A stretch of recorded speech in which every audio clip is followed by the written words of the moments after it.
I saw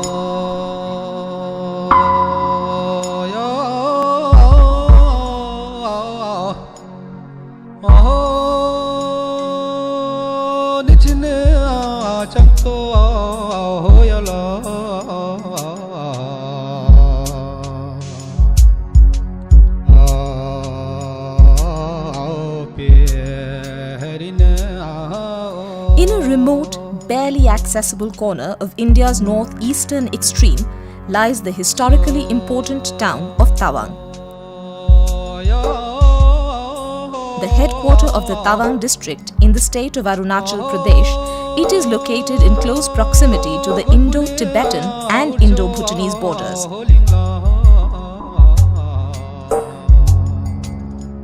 Synonymous for most Indians with the Indo-China War of 1962, Tawang is a Buddhist majority town with a small population of Bengali shop owners as well. In the month of January every year, when temperatures fall to as low as 15 degrees Celsius below freezing, when heavy snowfall and the biting cold bring life to a standstill, a grand structure of Buddhist architecture dating to the 17th century gets abuzz with spiritual and religious fervour. Much like other Buddhist monasteries, it is located on a promontory on the outskirts of the city. The second largest Buddhist monastery in the world, outside Lhasa in Tibet, the Garden Namgyal Latse Monastery plays host to a very important Buddhist festival. A festival that is the epitome of the strength of faith.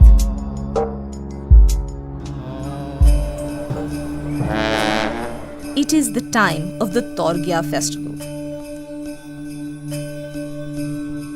Celebrated to ward off evil spirits and usher in happiness and prosperity, Torgya is a festival of the Monpa tribe of Tibetan Buddhists.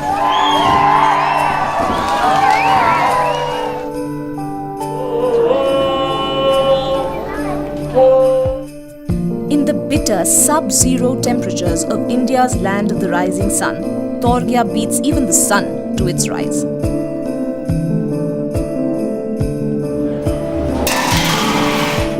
Prayers begin in the main prayer hall of the monastery in hours of the early dawn. Lamas, both young and old, assemble in the main prayer hall of the monastery, which also houses a 26-foot-high Shakyamuni Buddha statue.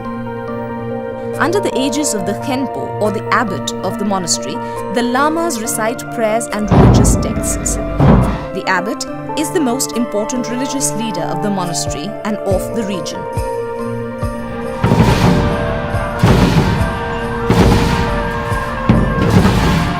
The recitation is accompanied by the sounds of drums, cymbals, and the occasional dungchen or Tibetan horn. The gathering of the lamas also has its first meal of the day together in the prayer hall.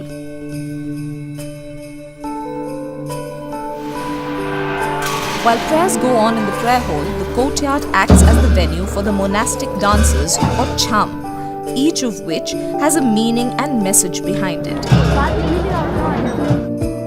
The audience builds up through the day and reaches a few thousand by the late afternoon. These thousands of devotees come mostly from nearby areas for this 3-day festival.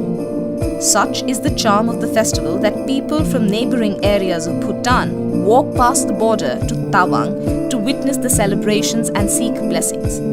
And one can find a handful of foreigners and Indian tourists as well, attracted by the lure of this enigmatic festival.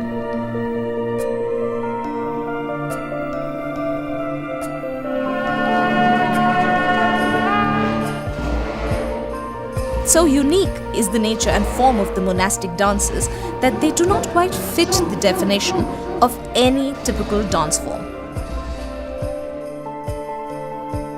The body movements of the performers are in sync with the slow-paced beat of a drum or cymbal, and some of the dances can last as long as 3 hours.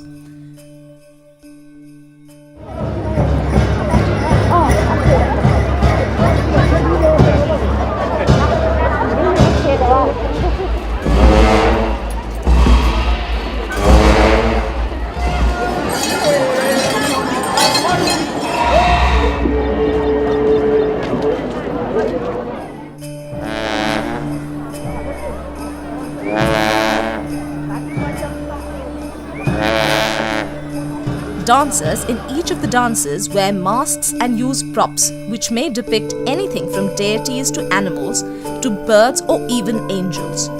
These monastic dances tell stories from Buddhist legends, represent the culture of the Mon religion, demonstrate the victory of good over evil, or even the fate of a sinner who has to end up in hell. The audience, comprising primarily of Tibetan Buddhists, can be seen enjoying and relating to the dance performances. The audience also constantly cheers for the performers. As many as 21 dances are performed over the 3 days of the festival.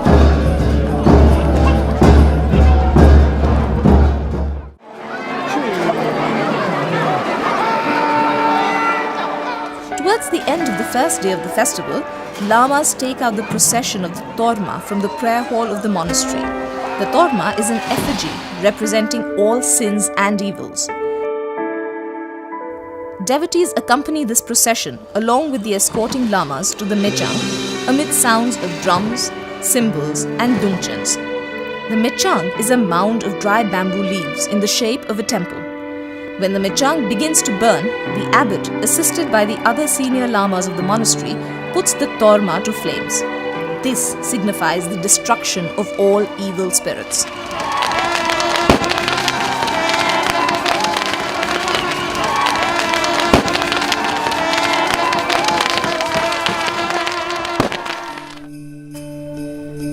While dances continue on the second morning, a palanquin of an idol of Maitreya Buddha is taken to circumambulate the monastery. The palanquin is kept at various places in the monastery premises for the general public to pay its respects to it. Lamas also hand out sacred threads or rungmas to the devotees who come to the palanquin.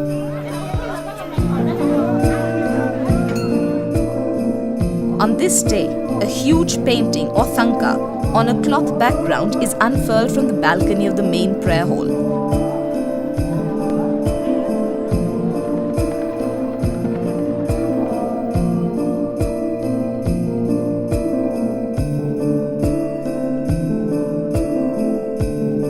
Monastic dances continue through the day, leading up to a public blessing ceremony by the abbot. The size of the crowd swells hugely for this ceremony.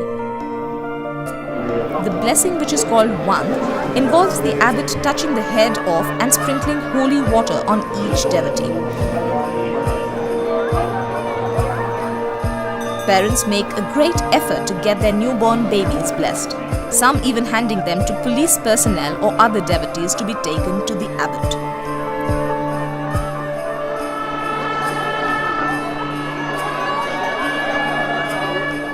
The dances on the third day lead up to the most important dance of the festival, known as Palden Lamo Cham. Palden Lamo, the guardian deity of the Tawang monastery. This dance depicts the guards and servants of the goddess Sri Devi praying to her. The prayer is to help them to bring peace and harmony to the world in general and to protect the Tawang monastery in particular.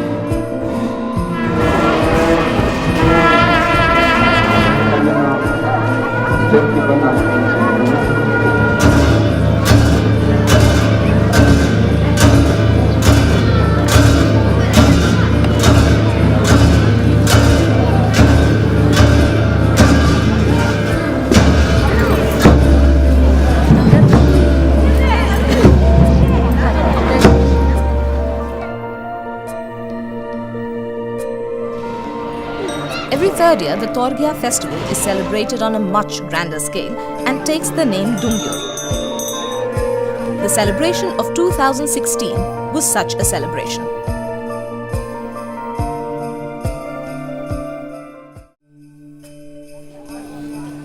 Like most religious festivals and fairs, this one too sees pop-up shops and eating joints coming up around the monastery premises. These shops and vendors sell everything from fruits and local vegetables to handicraft items and clothes. The festival is the ultimate test of the spirit of a believer. The biting cold that would numb the senses of any person fails to dampen the spirit of the charm performers. Some of the dances are done barefoot and some with barely any clothing.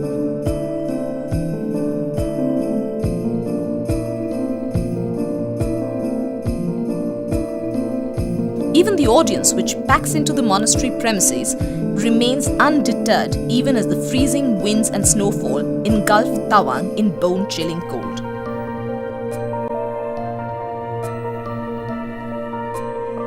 The uniqueness of the culture, the myriad of colors and designs of the clothes of the devotees, and an ethereal landscape lend an otherworldly feel to this grand festival. Whether one desires to see the strength of faith or wishes to embark on the adventure of a lifetime, Tawang positions itself as the place and Torgya as the festival for a life-changing experience.